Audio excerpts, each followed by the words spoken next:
요한복음 4장 16절에서 26절 말씀 제가 읽겠습니다. 이르시되 가서 내 남편을 불러오라. 여자가 대답하여 이르되 나는 남편이 없나이다. 예수께서 이르시되 내가 남편이 없다 하는 말이 옳도다. 너에게 남편 5이 있었고 지금 있는 자도 내 남편이 아니니 내 말이 참되도다. 여자가 이르되 주여 내가 보니 선지자로소이다. 우리 조상들은 이 산에서 예배하였는데 당신들의 말은 예배할 곳이 예루살렘에 있다 하더이다. 예수께서 이르시되 여자여 내 말을 믿으라. 이 산에서도 말고 예루살렘에서도 말고 너희가 아버지께 예배할 때가 이르리라. 너희는 알지 못하는 것을 예배하고 우리는 아는 것을 예배하노니 이는 구원이 유대인에게서 남이라. 아버지께 참되게 예배하는 자들은 영과 진리로 예배할 때가 오나니 곧 이때라. 아버지께서는 자기에게 이렇게 예배하는 자들을 찾으시느니라. 하나님은 영이시니 예배하는 자가 영과 진리로 예배할지니라. 여자가 이르되 메시아 곧 그리스도라 하는 이가 오실 줄을 내가 아노니 그가 오시면 모든 것을 우리에게 알려주시리이다. 예수께서 이르시되 내가 말하는 내가 그라 하시니라. 아멘. 여러분 다시 한번 예배 오신 것을 환영합니다. 이 시간 말씀으로 은혜 받고 새로워지는 귀한 시간 되시길 바랍니다. 우리는 지금 언더덕이라는 시리즈를 하고 있습니다. 언더덕이란 운동 경기 중에 우승이나 이길 가능성이 적은 약자를 가리키는 말입니다. 이번 시리즈를 통해 우리는 성경에 나온 이런 언더덕들의 이야기들을 생각해 보고 있습니다. 그리고 오늘은 우리가 사마리아 여인에 대해서 생각해 보겠습니다. 우리가 하나님이 주시고자 하는 풍성한 삶을 살지 못하는 이유 중에 하나는 우리의 죄책감 때문입니다. 죄책감. 우리가 죄를 지으면 죄책감이 생기게 됩니다. 그 죄책감은 우리가 죄인이라고 우리를 정죄합니다. 그리고 우리 모두는 죄를 범한 사람들이기 때문에 죄책감을 갖게 됩니다. 그래서 죄책감은 모든 사람들이 가지고 있는 공통적인 문제인 것입니다. 죄책감은 많은 학자들이 논하는 중요 주제 중에 하나입니다. 철학자들도 심리학자들도 신학자들도 죄책감에 대해서 논합니다. 우리가 왜 죄책감을 가지고 있는가? 우리가 왜 죄책감을 가지고 있는가? 또 이 죄책감을 없애기 위해서는 무엇을 해야 하는가에 대해서 논합니다. 그렇지만 죄책감의 문제는 우리가 무엇을 한다고 또 아무리 그것에 대해서 논한다고 없어지는 것이 절대로 아닙니다. 철학자들이 죄책감을 없애기 위해 아무리 열심히 논한다고 해도 죄책감이 없어지지 않습니다. 심리학자들이 아무리 연구를 해도 죄책감은 절대로 없어지지 않습니다. 종교인들이 많은 설을 만들어내도 죄책감이 없어지지 않습니다. 그런데 매우 흥미로운 사실이 있습니다. 오늘날 많은 사람들은 완전한 윤리적 기준이란 없다 이렇게 믿습니다. 완전한 윤리적 기준이란 없다. 완전히 100% 옳거나 완전히 100% 죄적인 것은 없다. 이런 윤리적 가치가 없다, 기준이 없다 이렇게 믿습니다. 그런데 문제는 사람들이 하나님의 법도를 어기고 죄를 범하면 죄책감이 저절로 생긴다는 것입니다. 아무리 완전한 윤리적 기준이 없으니 어떤 행위를 했다 그래서 죄책감을 갖지 말라 이렇게 말해도 저절로 죄책감이 생깁니다. 그 이유는 하나님께서 우리들을 창조하실 때 우리를 그의 형상대로 만드셨기 때문입니다. 죄를 범하면 죄책감을 갖도록 우리 안에 하나님께서는 양심을 만들어 놓으셨습니다. 즉 하나님께서는 그의 형상대로 우리 안에 죄와 아닌 것을 판단할 기준인 양심을 심어 놓으신 것입니다. 물론 우리의 양심은 아담이 죄를 범한 그 이후로부터 완전하지 않게 되었습니다. 죄성이 우리 안에 들어오므로 우리의 양심은 완전하지가 않습니다. 그럼에도 불구하고 우리 안에 양심은 아직도 살아 있습니다. 그래서 죄를 범하면 죄책감이 생기는 것입니다. 그리고 이 죄책감은 부정적 영향을 끼칩니다. 죄책감은 우리의 가정에, 교회에, 직장에, 사회에 부정적 영향을 끼칩니다. 그러므로 우리는 우리가 가지고 있는 이 죄책감의 문제를 어떻게 해결해야 합니까? 오늘 우리가 읽은 요한복음 4장에 등장하는 사마리아 여인은 죄를 많이 범했던 그런 사람이었습니다. 죄책감 때문에 다른 사람들을 만나는 것조차 회피했습니다. 그래서 그녀는 자신이 하나님께 쓰임받을 수 없는 사람이다. 나는 죄를 많이 져서 하나님께 사용받을 수 없다. 이렇게 믿었던 언더덕이었습니다. 하지만 예수님께서는 이 여인의 죄책감의 문제를 해결해 주셨습니다. 그리고 이 여인을 놀랍게 사용해 주셨습니다. 그러므로 우리도 죄책감의 문제를 해결하기 위해 다음에 세 가지를 깨달아야 합니다. 우리는 죄책감의 문제를 해결하기 위해 다음에 세 가지를 깨달아야 합니다. 첫째로 저희가 읽은 말씀 가운데 16절로 18절 말씀 보면, 첫째로 우리는 두려움으로 죄책감을 감추려 해서는 안 됩니다. 우리는 두려움으로 죄책감을 감추려 해서는 안 됩니다. 하루는 예수님께서 사마리아에 있는 수가라는 동네로 가셨습니다. 사마리아에는 이스라엘 사람들의 피와 이방인들의 피가 섞인 그런 사람들이 살고 있었습니다. 그래서 이 당시 이스라엘 사람들은 사마리아 사람들을 몹시 업신여겼습니다. 유대인들은 사마리아 사람들이 사는 동네에 들어가지 않으려 했습니다. 하지만 예수님께서는 사마리아의 수가라는 동네로 가셨습니다. 그리고 여행으로 피곤하셔서 마을 우물가 옆에 앉으셨습니다. 약 오후 12시경이었습니다. 이때 한 사마리아 여인이 물을 길기 위해서 물을 기르러 나왔습니다. 사람들은 보통 물을 길기 위해 아침 일찍 아니면 오후 늦게 나왔습니다. 그 이유는 하루 중 12시경이 가장 더운 때였기 때문입니다. 그럼에도 이 여인이 그 시간에 우물에 나온 것은 다른 사람들을 피하기 위해서였습니다. 이 여인은 자신이 갖고 있는 죄책감 때문에 대인 기피증에 빠져 있었던 것입니다. 그 누구도 만나고 싶지가 않아서 다른 사람들이 오지 않는 그 시간에 물을 기르러 온 것입니다. 물을 기르러 온 그 여인을 보시고 예수님께서는 나에게 물을 좀 달라 이렇게 부탁하셨습니다. 예수님께서는 그 순간 이 여인과 이야기를 나누시기 위해 둘 다 갖고 있는 공통 관심사인 물에 대해서 이야기를 시작하신 것입니다. 예수님은 목이 말랐고 이 여인은 물을 기르러 나왔습니다.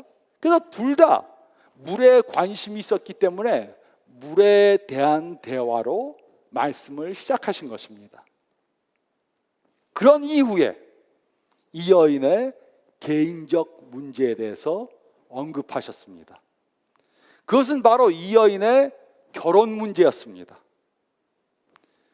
물에 대해서 얘기할 때는 부담이 없었는데 자신의 결혼 문제에 대해서 이야기하니까는 이 여인은 매우 불안해졌습니다. 그것은 바로 그녀가 갖고 있는 죄책감 때문이었습니다. 16절로 18절은 다음과 같이 기록했습니다. 이르시되 가서 내 남편을 불러오라. 여자가 대답하여 이르되 나는 남편이 없나이다. 예수께서 이르시되 내가 남편이 없다 하는 말이 옳도다. 너에게 남편 5이 있었고 지금 있는 자도 내 남편이 아니니 내 말이 참되도다. 이 여인은 자신이 사마리아 사람이어서 또 자신의 과거 때문에 사람들에게 손가락질을 받았던 그런 여자였습니다. 사람들은 이 여인을 업신여겼습니다. 사람들은 뒤에서 수군덕대었습니다. 그래서 이 여인은 소외감을 받았습니다. 예수님께서 이 여인에게 남편을 데려오라고 말씀하셨습니다. 그러자 매우 그녀는 불안해졌습니다. 그래서 방어적으로 나온 것입니다. 나에게는 남편이 없다 이렇게 말했습니다. 그러나 이미 이 여인의 과거를 다 알고 계신 예수님께서는 너에게는 남편 5이 있었고 지금 동거하는 사람도 내 남편이 아니니 내 말이 맞다라고 말씀하셨습니다. 저는 이 말씀을 읽을 때마다 제가 전에 들었던 이야기가 생각납니다. 어떤 목사님께서 결혼을 앞둔 커플에게 축하 카드를 보내기 위해서 그의 비서에게 받아 쓰라고 그랬습니다. 축하합니다. 기도하겠습니다. 요한 1서 4장 18절. 그 비서는 불러준 것을 그대로 다 받았었는데 한 가지 실수를 했습니다. 요한 1서 4장 18절 대신 요한복음 4장 18절이라고 잘못 기록한 것입니다. 축하합니다. 기도하겠습니다. 요한복음 4장 18절 이렇게 써서 카드를 보냈습니다. 요한 1서 4장 18절은 사랑 안에 두려움이 없고 온전한 사랑이 두려움을 내쫓나니 라고 쓰고 있습니다. 기록되어져 있습니다. 그런데 요한복음 4장 18절은 너에게 남편 5이 있었고 지금 있는 자도 내 남편이 아니니 내 말이 참되도다 라고 기록되어져 있습니다. 아마 이 목사님은 그 비서가 실수를 해갖고서는 한참 동안이나 아마 용서를 빌었을 것입니다. 이 사마리아 여인은 예수님의 말을 믿고 말을 듣고 두려워졌습니다. 혹시 나에게 어떤 상처가 되는 말씀을 하지 않을까 걱정이 되었던 것입니다. 저는 죄책감 때문에 두려움에 쌓인 사람들을 많이 보았습니다. 죄책감 때문에 두려움에 쌓인 사람들은 자신의 죄를 누가 알까 봐 두려워합니다.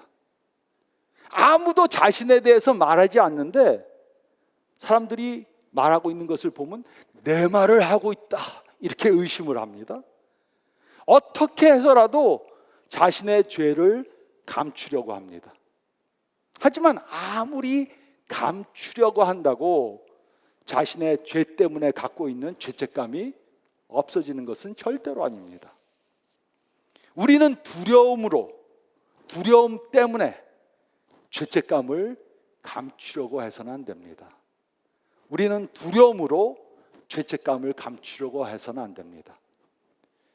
그리고 두 번째로 저희가 읽은 말씀 가운데 19절로 24절 말씀을 보면 우리는 교만함으로 죄책감을 덮으려 해서는 안 됩니다. 우리는 교만함으로 죄책감을 덮으려 해서는 안 됩니다. 19절로 20절은 다음과 같이 기록했습니다. 여자가 이르되 주여 내가 보니 선지자로소이다. 우리 조상들은 이 산에서 예배하였는데 당신들의 말은 예배할 곳이 예루살렘에 있다 하더이다. 예수님께서 자신의 문제를 거론하시자 이 여인은 두려워졌습니다. 그래서 이 여인은 대화의 주제를 바꾸려고 한 것입니다. 자신의 결혼 문제에 대한 주제에서 예배 장소에 대한 주제로 바꾸려 한 것입니다. 그리고 거기에 대해서 논쟁을 벌이려 했습니다. 이 당시 이스라엘 사람들은 예루살렘에 있는 성전에서 예배를 드렸습니다. 하지만 사마리아 사람들은 자신들이 살고 있는 그곳에 있는 산에서 예배를 드렸습니다. 그래서 이 여인은 어느 장소에서 예배 드리는 것이 옳은지 물었습니다. 그 여인은 자신의 죄책감 때문에 가지고 있는 그 두려움을 숨기기 위해서 자신들의 전통에 대한 논쟁을 하려고 한 것입니다. 이 사마리아 여인은 자신들의 예배 전통이 이스라엘 사람들의 전통보다 더 좋다고 논쟁을 하려고 했습니다. 이렇게 신학적 논쟁을 함으로 자신의 죄책감의 문제를 덮으려고 한 것입니다. 하지만 우리는 우리의 죄책감의 문제를 덮으려 해서는 안 됩니다. 그렇다고 죄책감이 절대로 없어지는 것이 아닙니다. 하지만 이것이 많은 사람들이 하려고 하는 것입니다. 기독교인들이 예수님을 아직 모르는 사람들에게 죄의 문제에 대해서 이야기를 꺼내면 이들은 죄책감 때문에 불편해집니다. 그래서 이들은 신학적 논쟁을 벌이려 합니다. 사랑과 전능의 하나님 계시면 왜 이 세상에는 악이 존재합니까? 왜 기독교인들은 위선자입니까? 왜 기독교인들은 영생하는 길이 예수님을 통해서만 주어진다고 그렇게 말합니까? 기독교적 창조론은 왜 진화론에서 말하는 그런 과학적 근거와 상충됩니까? 많은 사람들이 죄의 문제에 대해서 이야기를 하려고 하면 자신의 우월감으로 자신의 죄를 감추려고 하고 신학적 논쟁을 하려고 하는 것입니다. 우리에게는 이런 우월감과 교만함이 있기 때문에 무엇인가를 잘못했더라도 절대로 사과하려고 하지 않는 것입니다. 자신이 한 행동을 정당화시키려고 합니다. 다른 사람들을 탓합니다. 합리화하려고 합니다. 핑계를 대려고 합니다. 죄를 범한 것을 인정하려고 하지 않습니다. 요즘 한국이나 시카고 교회 리더들 중에 그들이 범한 죄가 발각이 된 사람들에 대해 들어본 적이 있습니까? 죄를 범하고 그것이 발각되었습니다. 그러면 이들이 무엇이라고 그럽니까? 제가 잘못했습니다. 죄를 범했습니다. 나의 가족들과 나의 교회와 나의 하나님을 배반했습니다. 죄를 인정하고 벌을 달게 받습니다. 사퇴하겠습니다. 이렇게 절대로 안 말합니다. 교만해서 이렇게 말하지 않습니다. 직책을 받은 것을 그만두지도 않습니다. 그리고 주일이면 뻔뻔하게 아무 일이 없었던 것처럼 다른 사람들 앞에 섭니다. 이것이 많은 사람들이 죄를 범하고 난 후에 하는 행동입니다. 그들은 교만함으로 자신들의 죄책감을 덮으려고 합니다. 하지만 우리는 교만함으로 우리들의 죄책감을 덮으려 하면 안 됩니다. 그렇다고 죄책감이 절대로 없어지는 것이 아닙니다. 그렇다면 우리는 어떻게 해야 합니까? 우리는 두려움으로 죄책감을 감추려 해서는 안 됩니다. 또 우리는 교만함으로 죄책감을 덮으려 해서는 안 됩니다. 그럼 어떻게 해야 합니까? 셋째로 21절로 26절 말씀을 보면 우리는 죄책감의 문제를 예수님께 드려야 합니다. 우리는 죄책감의 문제를 예수님께 드려야 합니다. 21절로 24절은 다음과 같이 기록했습니다. 예수께서 이르시되 여자여 내 말을 믿으라. 이 산에서도 말고 예루살렘에서도 말고 너희가 아버지께 예배할 때가 이르리라. 너희는 알지 못하는 것을 예배하고 우리는 아는 것을 예배하노니 이는 구원이 유대인에게서 남이라. 아버지께 참되게 예배하는 자들은 영과 진리로 예배할 때가 오나니 곧 이때라. 아버지께서는 자기에게 이렇게 예배하는 자들을 찾으시니라. 하나님은 영이시니 예배하는 자가 영과 진리로 예배할지니라. 이 말씀을 보면 예수님께서는 앞으로 새롭게 하나님과 관계를 가지고 새롭게 예배를 할 때가 올 것이라고 말씀해 주셨습니다. 어느 장소에서든지 하나님께 예배 드릴 수 있습니다. 또 영과 진리로 예배를 드릴 때가 올 것이라고 이렇게 말씀하셨습니다. 그리고 25절과 26절은 다음과 같이 기록했습니다. 여자가 이르되 메시아 곧 그리스도라 하는 이가 오실 줄을 내가 아노니 그가 오시면 모든 것을 우리에게 알려주시리라. 예수께서 이르시되 내가 말하는 내가 그라 하시니라. 이 여인은 메시아가 오실 것이라는 것을 믿었습니다. 그리고 예수님께서는 자신이 바로 그 메시아라고 말씀해 주셨습니다. 그가 바로 그녀의 죄책감의 문제를 해결할 수 있는 예수님, 메시아, 그리스도라고 말씀해 주신 것입니다. 그러므로 예수님 외에 우리의 죄책감의 문제를 해결해 줄 수 있는 분은 없습니다. 우리는 두려움으로 우리의 죄책감을 감추려서는 안 됩니다. 우리는 교만함으로 우리의 죄책감을 덮으려고 해서도 안 됩니다. 우리가 죄책감의 문제를 예수님 앞에 내어놓을 때 우리는 비로소 죄책감의 문제가 해결되는 것을 경험하게 될 것입니다. 그래서 예수님의 십자가가 기독교의 중심 메시지가 되는 것입니다. 예수님께서 십자가에 달려 우리를 대신해서 돌아가셔 주지 않았다면 우리의 죄책감은 절대로 없어질 수 없습니다. 하지만 예수님께서 우리를 대신해서 십자가에 달려 돌아가셨기 때문에 우리가 우리의 죄를 예수님께 고하면 예수님께서는 우리를 용서해 주십니다. 그리고 우리는 죄책감에서 해방될 수 있는 것입니다. 오직 우리가 우리의 죄를 인정할 때만 예수님의 용서함을 받을 수 있는 것입니다. 우리는 물론 과거로 돌아가서 과거의 일을 되돌릴 수는 없습니다. 하지만 우리는 우리의 과거의 죄가 가져다주는 죄책감에서는 해방될 수 있습니다. 그리고 하나님의 평화가 우리의 삶을 주장하는 것을 경험하게 될 것입니다. 그래서 우리는 죄를 범했다면 우리의 죄들을 전부 다 예수님께 고해야 합니다. 그래야 우리는 용서함을 받고 죄책감에서 해방될 수 있는 것입니다.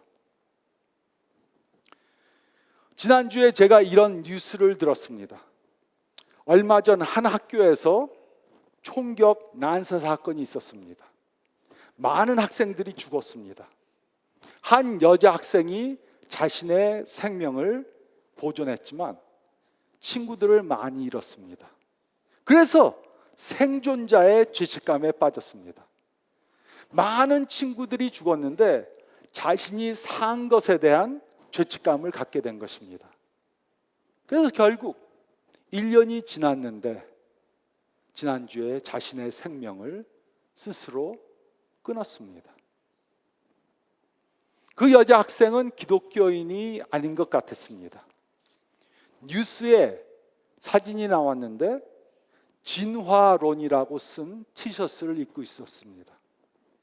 그래서 집에서 찍은 그리고 또 집에서 찍은 사진 배경에는 커다란 불상이 놓여져 있었습니다.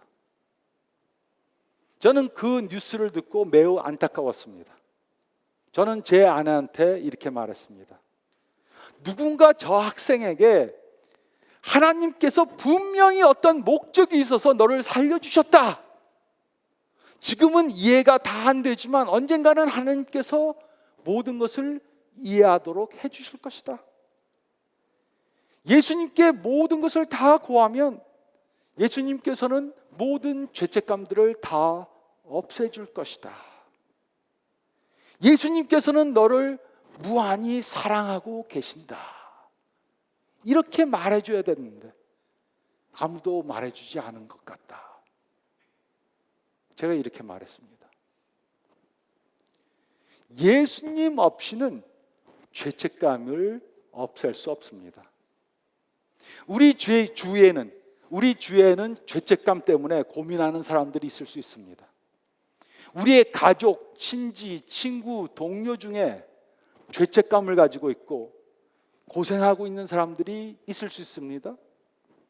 그렇다면 우리는 그분들에게 예수님에 대해 말해줘야 합니다. 그리고 우리도 예수님을 통해 죄책감에서 해방되고 또 다른 사람들도 예수님을 통해 죄책감에서부터 해방될 수 있도록 도와줘야 합니다. 우리는 우리의 죄책감의 문제를 예수님께 드려야 합니다. 그때 우리는 용서함을 받고 죄책감에서 해방되는 것입니다. 죄책감은 우리 자신만 망가지게 하는 것이 아닙니다. 죄책감은 다른 사람들과의 관계도 망치게 만듭니다.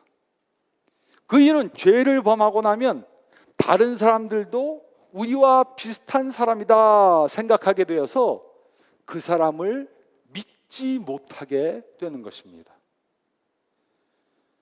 어떤 남자아이가 구슬들을 많이 가지고 있었습니다. 그 아이의 누나는 많은 사탕들을 가지고 있었습니다. 그래서 그 남자아이가 누나한테 내가 가지고 있는 모든 구슬들과 누나가 가지고 있는 모든 사탕들과 바꾸자 이렇게 제안을 했고 누나가 그렇게 하기로 허락을 했습니다. 누나가 자신의 방에 들어가서 자신의 모든 사탕들을 전부 다 봉지에 담았습니다. 또 남자 동생은 자신의 방으로 가서 그의 모든 구슬들을 다 모았습니다. 그런데 그 구슬들을 보니까 아까운 마음이 들었습니다. 그래서 가장 좋은 구슬을 몇 개 빼고 다른 구슬들을 봉지에 담아서 가지고 나왔습니다. 그리고 구슬과 사탕을 바꿨습니다. 그날 밤 누나는 잠을 잘 잤는데 동생은 잠을 잘 수가 없었습니다. 그 이유가 무엇이었습니까? 계속해서 머릿속에 질문이 떠올랐습니다. 누나가 정말 모든 사탕을 전부 다 나한테 준 것인가? 자기가 안 줬으니까 남이 의심되는 것이었습니다. 죄를 범하면 죄책감이 생깁니다. 그리고 죄책감은 다른 사람을 의심하게 만듭니다. 그래서 잠도 못 이루게, 잠도 못 자게 되는 것입니다. 그러므로 질문해 보시기 바랍니다. 나는 교만함 때문에 나의 죄책감을 숨기려 하고 있지는 않는가? 아니면 나는 교만함 때문에 나의 죄책감을 덮으려 하고 있지는 않는가? 아니면 나는 모든 죄를 다 예수님께 고함으로 죄의 용서함을 받고 죄책감에서 해방된 삶을 살고 있는가? 이 사마리아 여인은 죄를 많이 범했던 언더덕이었지만 예수님께서는 이 여인의 죄책감의 문제를 해결해 주셨습니다. 그리고 이 여인은 예수님께 크게 쓰임받는 그런 사람이 되었던 것입니다. 요한복음 4장 28절로 30절은 다음과 같이 기록했습니다. 여자가 물동이를 버려두고 동네로 들어가서 사람들에게 이르되 내가 행한 모든 일을 내게 말한 사람을 와서 보라. 이는 그리스도가 아니냐 하니 그들이 동네에서 나와 예수님께로 오더라. 이 여인과 같이 예수님을 통해 죄책감의 문제에서 해방되어서 예수님께 쓰임받는 저와 여러분들이 되시기를 우리의 죄의 문제, 죄책감의 문제를 해결해 주시는 예수님의 이름으로 축원드립니다.